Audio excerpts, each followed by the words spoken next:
Hello everyone, welcome to my YouTube channel.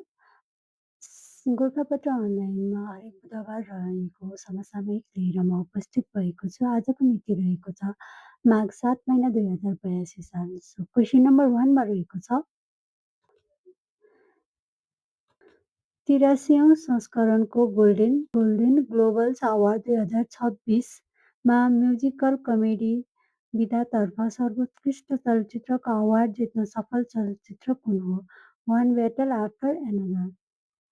Question number 2 मा रहेको छ नेपालमा राष्ट्रिय योग दिवस कहिले मनाइन्छ? माघ 1 गते। क्वेसन नम्बर 3 नेपालमा भूकम्प सुरक्षा दिवस कहिले मनाइन्छ? माघ 2 गते मनाइन्छ।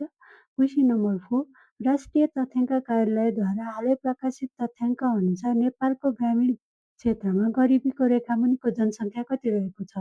24.66%, सहरी क्षेत्रमा 18.34% रहेको छ। क्वेसन नम्बर 5 मा रहेको छ सरकारले राष्ट्रिय रोजगार प्रवर्धन कार्यक्रम सञ्चालन तथा व्यवस्थापन निर्देशनका 2082 कहिले स्वीकृत गरेको हो? विक्रम सम्वत 2082 पुस 3 गते। क्वेसन नम्बर 6 मा रहेको छ एसिला हेली कुन खेलसँग सम्बन्धित छ? Cricket, Australia.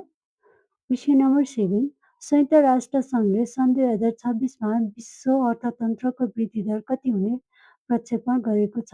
2.7% हुने रहेको छ। क्वेसन नम्बर 8 इरानमा चर्को मूल्य वृद्धि दरको विरोधमा आन्दोलनको सुरुवात कहिलेबाट भएको हो? सन् 2025 डिसेम्बर 18 देखि। क्वेसन नम्बर 9 नेपालमा राष्ट्रिय आर्टिफिसियल इन्टेलिजेन्स एआई केन्द्रको स्थापना कहिले भएको हो? विक्रम सम्वत 2082 कार्तिक 24 गते। क्वेसन नम्बर 10 राष्ट्रिय युवा सेवा कोषको 2082 को अरनिको युवा कला पुरस्कार कसलाई प्रदान गर्यो? सुरेन देसाईलाई गर्यो। Question number 11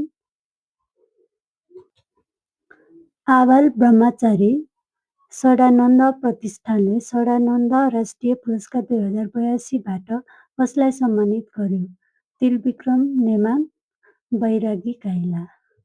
question number 12 Arun Tamor र सुनकोशी नदीको सङ्गम स्थलमा रहेको विशाल ढुङ्गालाई के नामले चिनिन्छ?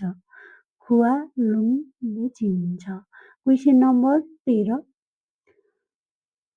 मन्टेसरी शिक्षण विधिका सुरुवातकर्ता को हुन्?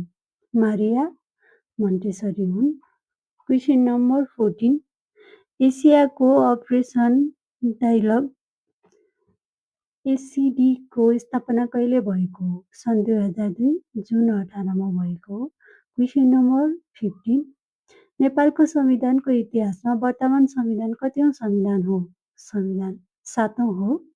क्वेसन नम्बर 16 नेपाल विज्ञान तथा प्रविधि प्रज्ञा प्रतिष्ठानले कुलपति राष्ट्रिय प्रवर्तन पुरस्कार 2082 बाट कसलाई सम्मानित गर्यो? डाक्टर वसन्त पन्त। क्वेसन नम्बर 18 आयुर्वेद कुन वेदको उपवेद हो? अथर्ववेदको हो।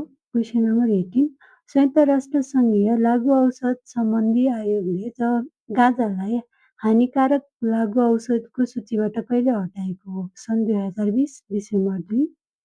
क्वेसन नम्बर 19 मुलुक बाहिर कृतिका लेखक लैनसिंह बाङदेल हुन् भने पर्खालभित्र र बाहिर कृतिका लेखक को हुन्? पारिजात हुन्। क्वेसन नम्बर 20 दोस्रो WHO विश्वव्यापी परम्परागत औषधि शिखर सम्मेलन कहिले र कहाँ सम्पन्न भएको हो? सही आन्सर रहेको छ सन् 2025 डिसेम्बर 17 देखि 19 भारतमा।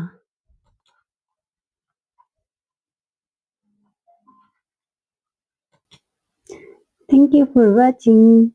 मेरो भिडियो मन परेमा लाइक, कमेन्ट, सेयर गर्न नबिर्सनुहोला र साथसाथै मेरो युट्युब च्यानललाई सब्सक्राइब गर्नुहोला। Thank you.